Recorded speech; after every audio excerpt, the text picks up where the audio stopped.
Welcome again on my YouTube channel. चलिए मैं लेकर आया हूँ आपको टेंस के जो है तीसरा सेक्शन, जिसको हम प्रेजेंट परफेक्ट टेंस कहते हैं।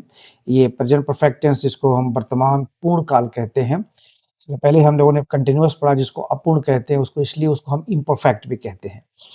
ये बड़ी खूबसूरत टेंस है का एक हिस्सा है, ये सब पार्ट है। ये इसमें है कि जब कोई काम खत्म हो गया हो, समाप्त हो चुका हो, लेकिन उसका अंश अभी बाकी हो। जैसे मैं आपसे पूछता हूँ कि आपने खाना खा लिया, have you taken your dinner और लंच और ब्रेकफास्ट, तो आपने कहा कि यस। यानी ये खाना खाने के बाद भी इंसान के जो चेहरे पे ताजगी होती है, फ्रेशनेस होता है, या लगता है उसका चेहरा जो उदास नहीं है, खाना खा चुका है, उसको उसके चेहरे से जाहिर होती है। तो काम तो खत्म हो गया खाना खाने का, लेकिन उसका इफेक्ट, उसका इसेंस उस बंदे के चेहरे पर है। उसको हम प्रेजेंट परफेक्ट टेंस कहते हैं। काम खत्म हो चुका है। जैसे आप यहाँ पे देख सकते हैं, मैंने इंग्लिश में भी इसका लिखा है, when an action has completed but the effect of the action is present at the time is called the present perfect tense. काम खत्म हो गया है लेकिन उसका असर जो है, उस काम का असर जो है अभी मौजूद हो, उसे हम प्रेजेंट परफेक्ट टेंस कहते हैं। इसमें सबसे पहले मैंने एक सेंटेंस लिखा है आपके सामने कि I have seen the Taj Mahal. मैंने ताजमहल देखा है। ठीक है, ये देखने की जो काम है ये खत्म हो चुकी है, लेकिन अगर पूछा जाए भाई ताजमहल कैसे है, तो एक आदमी जो है डिस्क्राइब करेगा कि आगरा में है और उसका इतने दरवाजे हैं, यानी उसकी मेमोरी उसके पास है। इस तरह की टेंस की बनावट जो है का स्ट्रक्चर मैंने यहाँ पर लिखा है कि इसमें सब्जेक्ट होगा, इसमें हेल्पिंग वर्ब होंगे। हेल्पिंग वर्ब दो होंगे, हैज और हैव होंगे।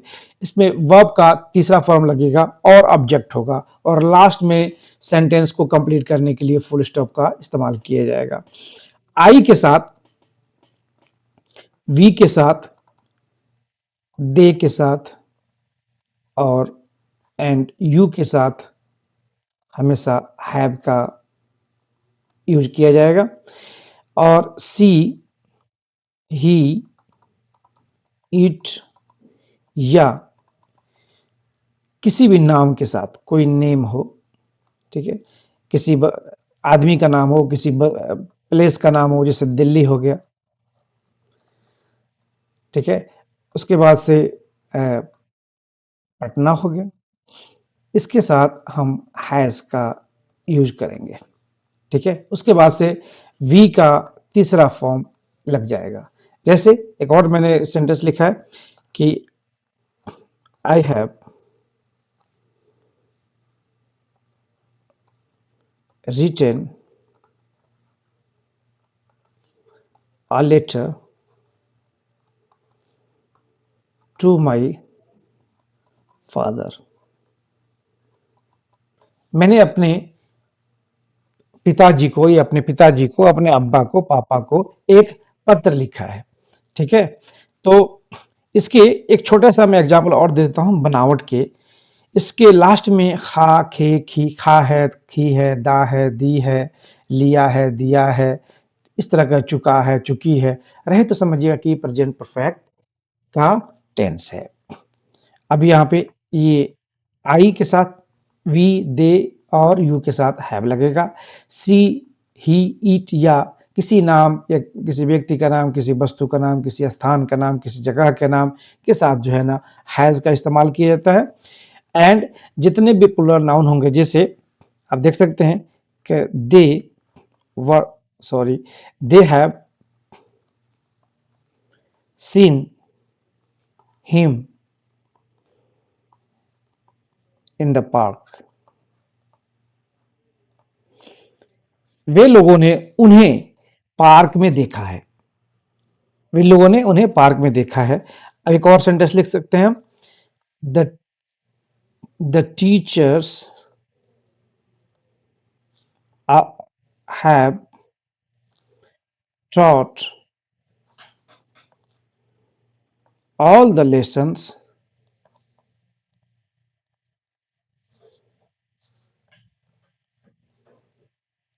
in the classrooms। ओके, शिक्षकों ने सारी जो है लेसन जो है क्लास में पढ़ा दिया है। आगे की तरफ बढ़ते हैं थोड़ा। प्रेजेंट परफेक्ट के इस बनावट के साथ साथ, जैसे अभी नेगेटिव सेंटेंस आ गया यहाँ पे, उसको हम अफर्मेटिव कहते हैं। इसमें इस हैव के बाद हम सिर्फ नॉट लगा देंगे, वर्ब का तीसरा भी रूप रहेगा और ताजमहल का ताजमहल ही रहेगा।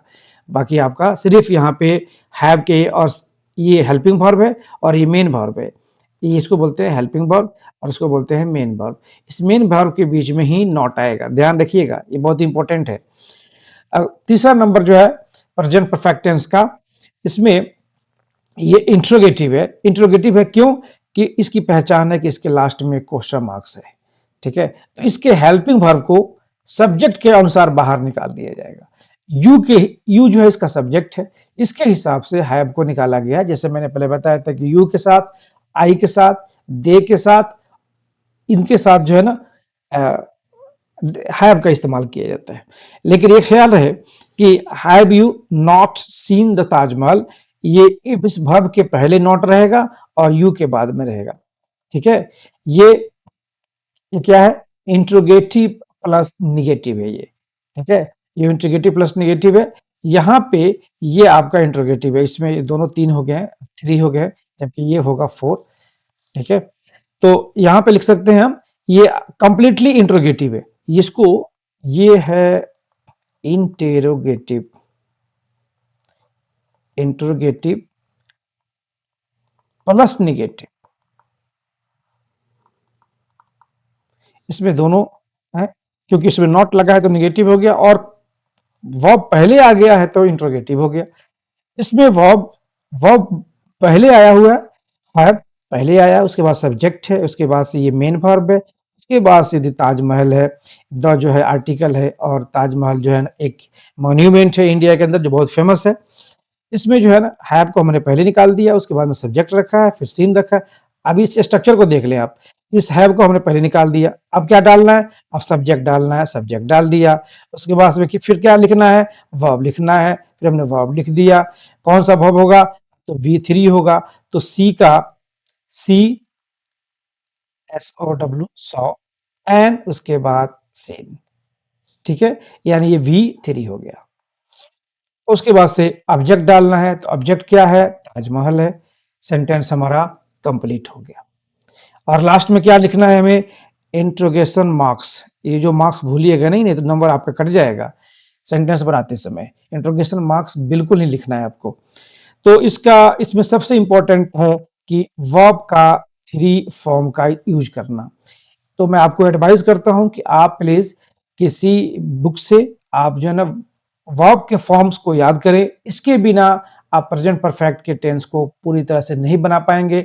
और अब जब भी आप कोई आपके सामने जो फिल इन द ब्लैंक्स आएगा या कोई ट्रांसलेशन आएगी या कोई एग्जाम में क्वेश्चन आएगा, फिर आप मिस कर जाइएगा, क्योंकि आपको वर्ब का फॉर्म 1 2 3 4 5 याद नहीं है, फिर आप नहीं लिख सकते।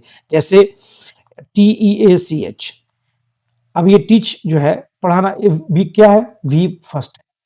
दूसरा क्या होगा? टॉट होगा, TAUGST, ये V2 हो गया। और ठीक V3 भी टॉट ही होता है, TAUGST, ये V3 हो गया। तो इसको याद रखेंगे ताकि एग्जाम में आपको आसानी हो और फिल इन द ब्लैंक्स में। बहुत बहुत शुक्रिया, थैंक यू वेरी मच।